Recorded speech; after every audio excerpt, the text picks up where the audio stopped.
Tenue à Ouando dans le département de la Cuvette, la réunion semestrielle de la validation des données de la tuberculose a connu son épilogue sur une note de satisfaction.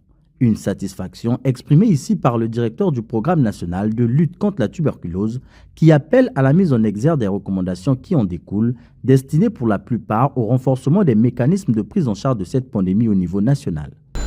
Au terme de ces 3 jours de rencontres qui nous ont permis de valider les données des différents centres de dépistage et de traitement, je voulais d'abord m'acquitter d'un devoir, celui de vous remercier pour votre disponibilité, votre engagement et surtout sur la qualité des échanges que nous avons eus.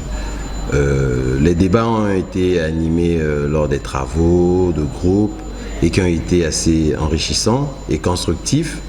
De nombreuses recommandations pertinentes ont été formulées.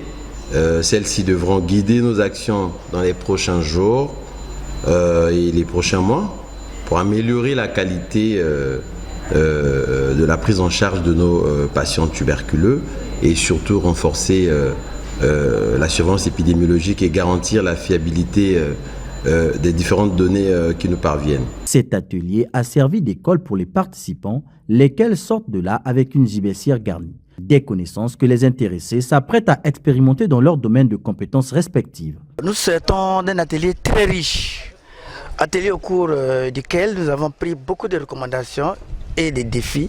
Nous avons pu harmoniser nos points de vue et voir la redevabilité, tracer le schéma, le circuit de l'information.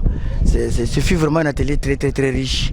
Parce qu'à partir de ces recommandations, nous allons harmoniser toutes les données, faire de telle sorte qu'il y ait des supervisions intégrées, incluant les activités de la tuberculose, et valider lors des validations des données, également inclure ces données pour que, au niveau des DH2, on parle le même langage. C'est une question pour nous de s'approprier des défis, des nouveaux défis et des nouvelles recommandations pour pérenniser et continuer dans la bonne marche du programme, parce que nous avons un défi à relever, c'est d'éradiquer la tuberculose d'ici là. La tuberculose fait partie des causes de mortalité au Congo. Cette pathologie est souvent ignorée par le commun des mortels en raison du manque d'informations fiables.